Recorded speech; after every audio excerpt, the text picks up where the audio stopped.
briefly introduce them, and then they're going to introduce themselves. They're going to introduce their impact investors. All of our four speakers are impact investors, which means that they are the kind of investors or representing investors who care about impact around the community, right? As opposed to direct service investors. So Anita leads the workforce development portfolio at MARC, the Mid-Atlantic Regional Council. And MARC is also the home to KC Degrees. So you've seen a lot of Cedric. You'll see him again before the end of the session.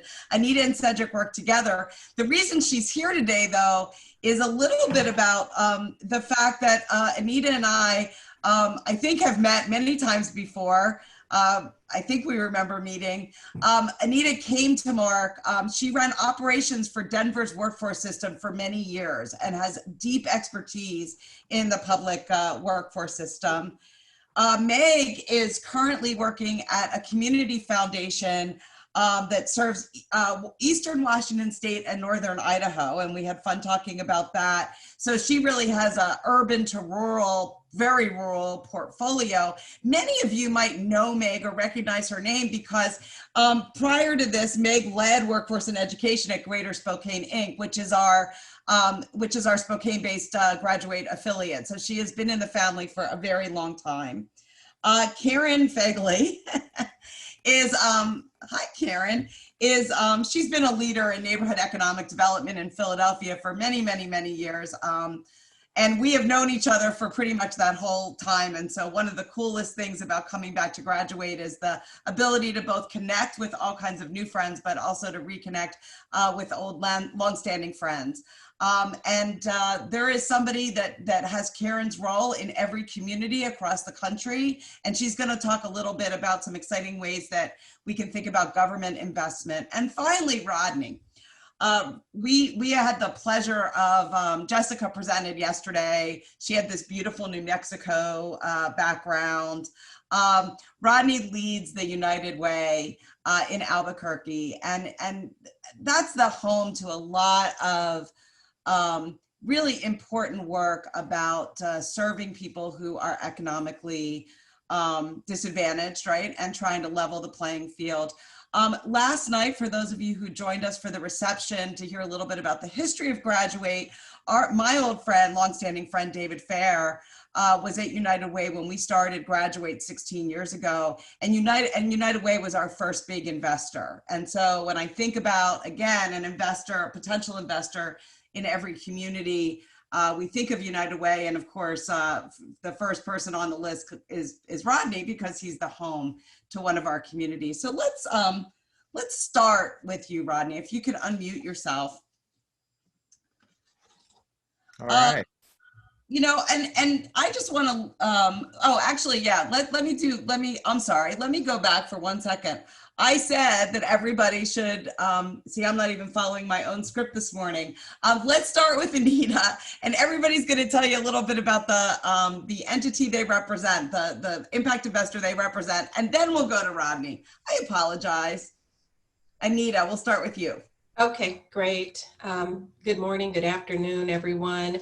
My name is Anita Davis, and I've worked in community and economic and workforce development for a little bit over 15 years. I'm currently in the role of Workforce Development Director for the Mid-America Regional Council. And in this role, I lead regional workforce and education initiatives across 2 states, Missouri and Kansas. And so KC Degrees, which is led by Cedric Dedman, is one of our great initiatives, but really we have the opportunity to align systems across a variety of stakeholders: philanthropic, nonprofit, education at both post-secondary and secondary levels, as well as workforce development and business and industry. And so we get to lead system innovations and help to bring together dialogues that help to achieve positive outcomes for our adult learners in our region. Great. Thank you, Anita. And the reason that I'm here, I forgot about that part, Sally. So I am representing the Impact Investor Group of the public workforce system. Before I have been in this role for a year now here in Kansas City.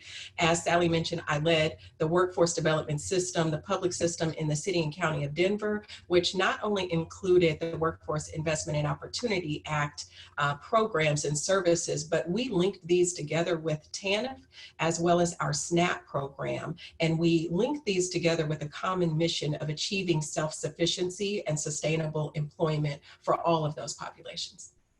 Thank you, Anita. So Karen, your short introduction.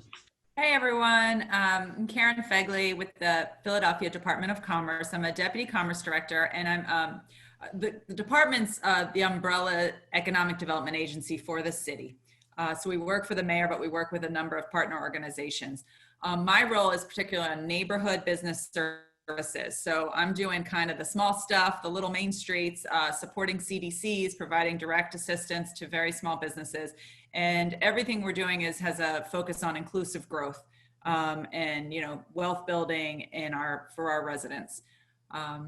And so I'm here representing, municipal governments, local governments, and how we invest in efforts like this.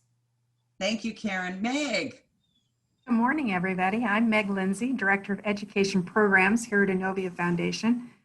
A little bit about Innovia. We, as Sally mentioned, we represent 10 counties in Eastern Washington and 10 counties in Northern Idaho. So very much that urban rural feel.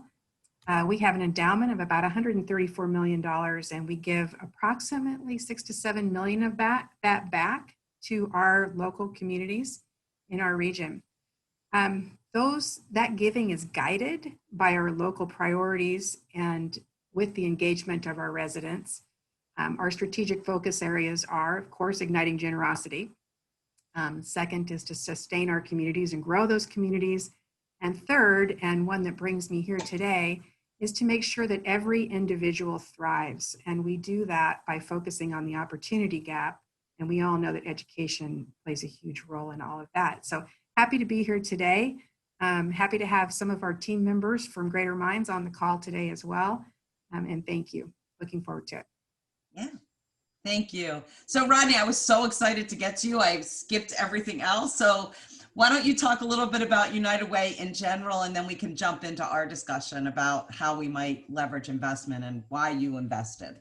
Sure. So to start, Rodney Prunty, CEO, United Way of Central New Mexico in Albuquerque. I'm originally from the Midwest, though.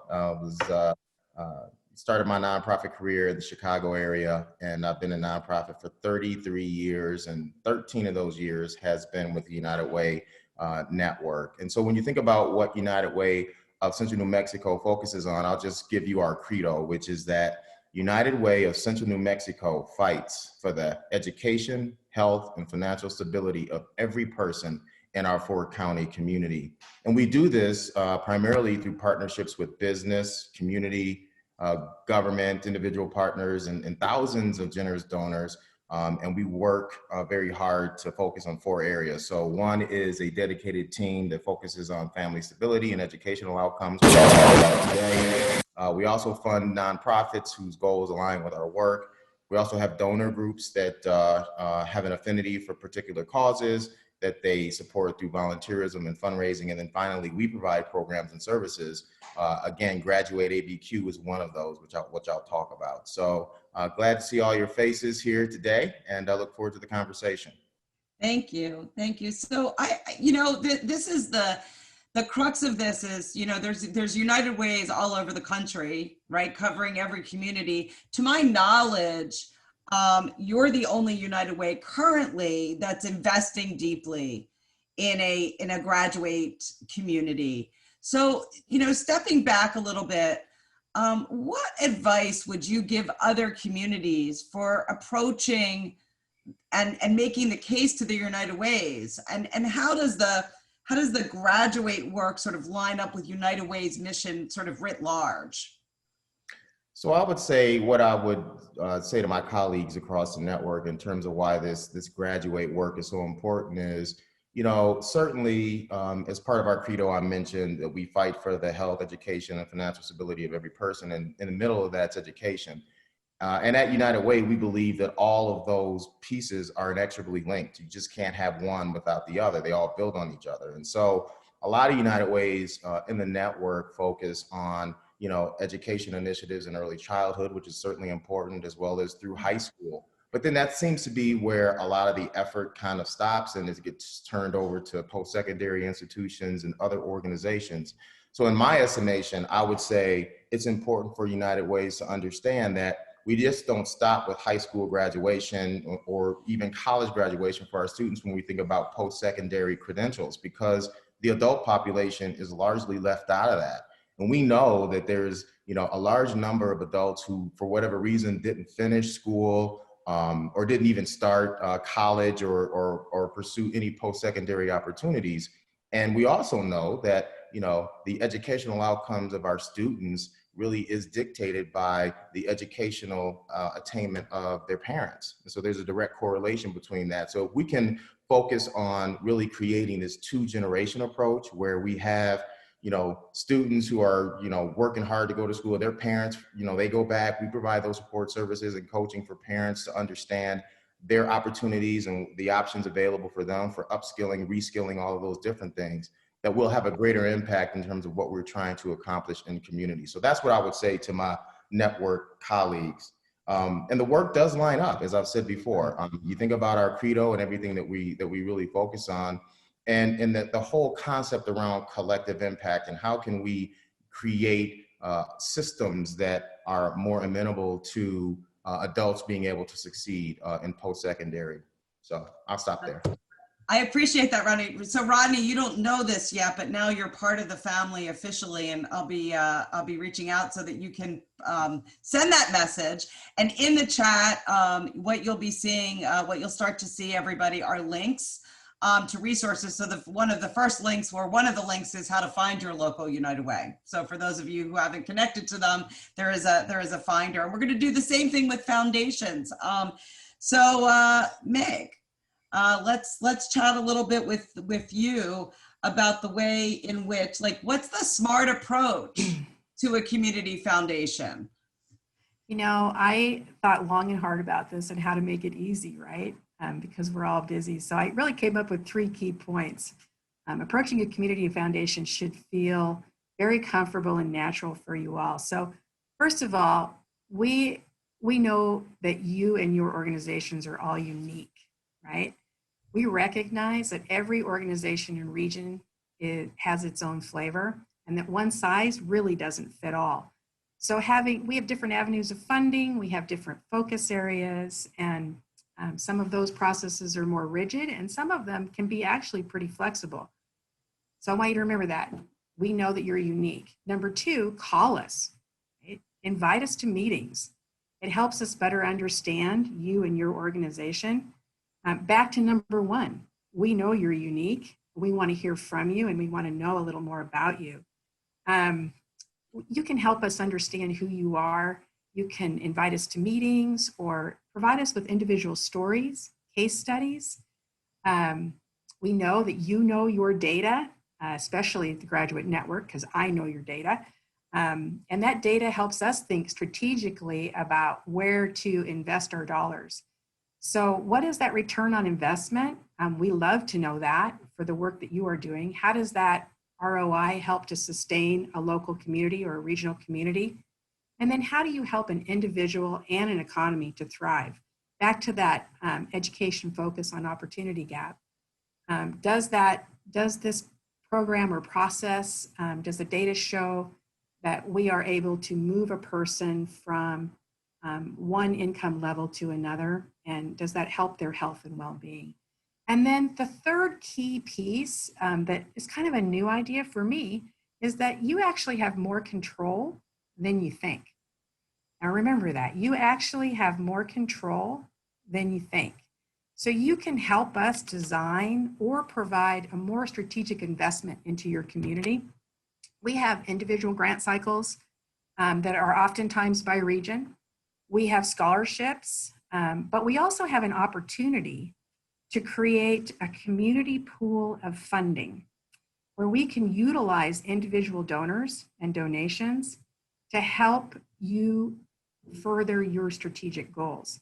And those can be set up individually by organization. The power of individual giving has been kind of a new concept for me, and one that has been really eye-opening. So we're able to give a menu of options to individual donors and have a place for them to contribute their charitable giving. We would love to be able to align that with all of you in a community. And then fourth, and I know I said 3, but you never stop at 3, right? We really are interested in strategic investment and being a vehicle for bringing in sort of state and national opportunities for our region. Just recently, we were able to work with some national funders to bring some COVID relief dollars into our regions that we serve, because they understood that we know our communities on the ground and at that level, and that we can also match some of that giving with those local donors. So keep that in mind. Number one, you're unique. Number 2, we need to know that uniqueness and more about you. And then number 3, you have more control than you think. So give us a call. Thank you, Megan. And if you want to give your local foundation a call, we actually have some links provided by Meg, and she's already part of the family. Meg's already part of the family, but we will, of course, be talking with her about, and to Ronnie and to everybody about putting toolkits or developing some toolkits that capture their advice and translate that so that you can use it in your community. So Karen, the big question I think for you, and we talked about this, is, so how can somebody get their program as a line item in a city budget or in a municipal budget? Yep, that's the big question. And the first answer is some years it's easier than others, I'll say. But I want to stress a few things, and I have a feeling listening to Meg, we're going to repeat each other a little bit, probably all of us. But what you are all doing is valuable and has value and has actual return on investment to the local government. And so it's really important that you can show that with data on your outputs and your outcomes, right? So your outputs of how many people, what services are delivered, what are the numbers that you're doing and performing, but also those outcomes. What does it mean to those people and to the city or the whatever local government entity you're talking to? So in terms of dollars and statistics, for example, the results, well, again, those are the outputs, but the results as far of your program, not just how many people you're serving, but what happens to those folks. The dollars that are leveraged. Number of college grads is a stat that companies use to make location decisions. There's stats on, the income increase for college grads, and that can be translated to local tax